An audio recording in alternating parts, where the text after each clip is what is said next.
গোলাঘাট জিলা সেশন আদালতত অসম প্ৰদেশ কংগ্ৰেছ কমিটিৰ সভাপতি ভূপেন বৰা ডাঙৰীয়া আৰু আমাৰ AICCৰ সভাপতি মল্লিকাৰ্জুন খাৰ্গে ডাঙৰীয়া আৰু কেইবাগৰাকী শীৰ্ষ নেতৃত্বৰ বিৰুদ্ধে মই এক গোচৰ তৰিছোঁ। কাৰণ যি অসাংবিধানিক আৰু অগণতান্ত্ৰিক প্ৰক্ৰিয়াৰে মোক জিলা সভাপতি পদৰ পৰা ভূপেন বৰা ডাঙৰীয়াই অপসাৰণ কৰিলে, দলৰ পৰা নিলম্বিত কৰিলে, তাক প্ৰত্যাহ্বান জনাই মই এই গোচৰটো তৰিছোঁ। আৰু মই আশা ৰাখিছোঁ মহামান্য আদালতে মোৰ ওপৰত এটা ন্যায় বিচাৰ কৰিব। কাৰণ মোক আত্মপক্ষ সমৰ্থন কৰিবৰ কাৰণে তেওঁলোকে কাৰণ দৰ্শোৱা জাননী জাৰি কৰাৰ পিছত ৭২ ঘণ্টা সময় থকাৰ অৱস্থাটো তেওঁলোকে মাত্ৰ ২৪ ঘণ্টাৰ ভিতৰতে মোক কাৰণ দৰ্শোৱা জাননীৰ উত্তৰ নোপোৱালৈকে তেওঁলোকে মোক তাৎক্ষণিকভাৱে দলৰ পৰা নিলম্বন কৰিলে। গতিকে গোটেই বিষয়টো মই ইতিমধ্যে সংবাদ মাধ্যমৰ আগত অৱগত কৰিছোঁ। আৰু মই আজি সংবিধানখন যোৱাকালি মই নিজে অধ্যয়ন কৰিছোঁ, বিজ্ঞসকলৰ লগত অধিবক্তাসকলৰ লগত আলোচনা কৰিছোঁ। তাত মোৰ যিটো প্ৰভিজন যে মই এগৰাকী নিৰ্বাচিত জিলা সভাপতি, নিখিল ভাৰত কংগ্ৰেছ কমিটিৰ এগৰাকী মই সদস্য, ভূপেন বৰা ডাঙৰীয়াই মোক মন গ'লে মোক সভাপতি পদৰ পৰা বৰখাস্ত কৰিব নোৱাৰে আৰু তেখেতে মোক দলৰ পৰা বহিষ্কাৰ কৰিব নোৱাৰে। মই আজি তেখেতলৈ আমাৰ ভাৰতীয় জাতীয় কংগ্ৰেছ দলৰ সংবিধান ইতিমধ্যে গোলাঘাটত ডাকযোগে তেখেতলৈ প্ৰেৰণ কৰিছোঁ। কাৰণ তেখেতে যিখন পত্ৰ মোলৈ লিখিছিল তাত উল্লেখ আছিল যে ছাছপেনশ্যন অৰ্ডাৰ আৰু তলত বাক্যশাৰী তাত এক্সপ্লেনেশ্যন কৰিছিল যে এক্সপেল কৰা। গতিকে তেখেতক মই এইটোও অনুৰোধ কৰিম, আপুনি অক্সফৰ্ড ডিক্সনেৰী এখন সংগ্ৰহ কৰি লওক আৰু তাত ছাছপেনশ্যন আৰু এক্সপেলৰ মাজত যিটো পাৰ্থক্য, এই পাৰ্থক্যটো আপুনি ভালকৈ বুজি লওক।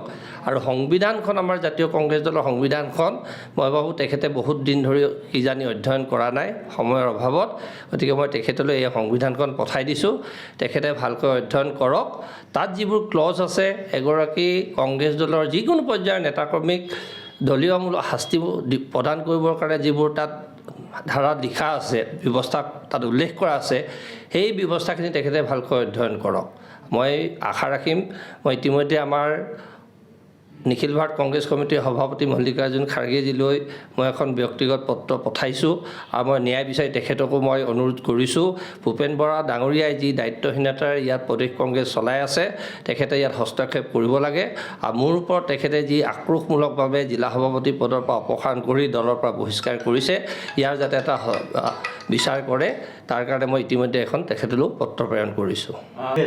চাওক, আমাৰ স্পষ্টকৈ ক'বলৈ গ'লে আমাৰ ভাৰতীয় জাতীয় কংগ্ৰেছ দলত এনে বহু জ্যেষ্ঠ নেতা আছে যিসকলে ঘৰৰ ভিতৰত থাকি দলটোক দুৰ্বল কৰিবলৈ চেষ্টা কৰি আহিছে। আৰু মই এগৰাকী সক্ৰিয় কংগ্ৰেছ কৰ্মী হিচাপে দলৰ মজিয়াত এই চলি থকা অন্যায়বোৰ মোৰ জিলা কংগ্ৰেছৰ এক্সিকিউটিভ মিটিঙতেই হওক, ষ্টেট অফিচ বা এক্সটেণ্ডেড মিটিঙতেই হওক বা জ্যেষ্ঠসকলক যেতিয়াই সময় সুবিধা পাইছিলোঁ তেখেতসকলক অৱগত কৰিছিলোঁ। বিগত সময়ছোৱাত যেতিয়া ৰাজ্যসভাৰ নিৰ্বাচন হৈছিল, সেই ৰাজ্যসভা নিৰ্বাচনত যেতিয়া আমাৰ নিজৰ দলৰ বিধায়কসকলে দলক বিশ্বাসঘাতকতা কৰি অন্য দলৰ প্ৰাৰ্থীক ভোট দিছিল, উপৰাষ্ট্ৰপতি নিৰ্বাচনত যেতিয়া আমাৰ দলৰ ক্ৰছ ভোটিং হৈছিল, এই কথাবোৰ বিস্তৃতভাৱে ইতিমধ্যে সংবাদ মাধ্যমতো উল্লেখ হৈছিল। প্ৰত্যেকখন মিটিঙত প্ৰত্যেকটো কথাতে আমি এই কথাবোৰ উত্থাপন কৰিছিলোঁ।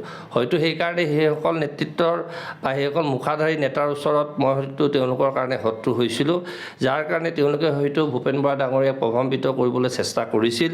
আৰু এই মাত্ৰ এখন মাননীয় মুখ্যমন্ত্ৰী ডাঙৰীয়াক এক ব্যক্তিগত কামত সাক্ষাৎ কৰিবলৈ যোৱাৰ কাৰণে আৰু মোৰ নিজৰ জনগোষ্ঠীৰ এখন গামোচা তেখেতক পিন্ধোৱাৰ কাৰণে সামান্য এটা অজুহাতত মোক আত্মপক্ষ সমৰ্থন কৰিবলৈ সুবিধা নিদিয়াকৈ তাৎক্ষণিকভাৱে দলৰ পৰা সভাপতি পদৰ পৰা অপসাৰণ আৰু দলৰ পৰা বহিষ্কাৰ কৰাৰ যি সিদ্ধান্ত কৰিলে, তাত নিশ্চয়কৈ সেইসকল মুখাধাৰী নেতৃত্বৰ তাত কিবা অদৃশ্য শক্তিৰ প্ৰভাৱ থাকিব পাৰে।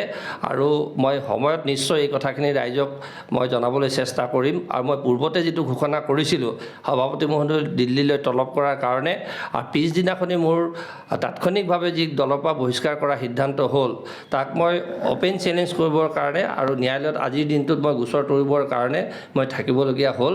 মই অহাকালি বা পৰহিৰ ভিতৰত মই নিশ্চয়কৈ গুৱাহাটীলৈ যাম আৰু মোৰ পূৰ্বৰ যিটো প্ৰতিশ্ৰুতি আছিল যে ৰাজীৱ ভৱনত মই তেখেতক সাক্ষাৎ কৰি এই কথাখিনি ক'ম, তেখেতে যদি মোক জাষ্টিছ দিব পাৰে ৱেল এণ্ড গুড, যেতিয়ালৈকে তেখেতে মোক এই জাষ্টিছটো নকৰিব, মোৰ ওপৰত থকা যি অপসাৰণৰ যি পত্ৰ তেওঁ উঠাই নল'ব, মোক দলৰ পৰা বহিষ্কাৰ কৰা যি তেখেতৰ অৰ্ডাৰ, সেই অৰ্ডাৰ যেতিয়ালৈকে ৰিমুভ নকৰিব তেতিয়ালৈকে কিন্তু মই এই যুদ্ধখন যুঁজি যাম।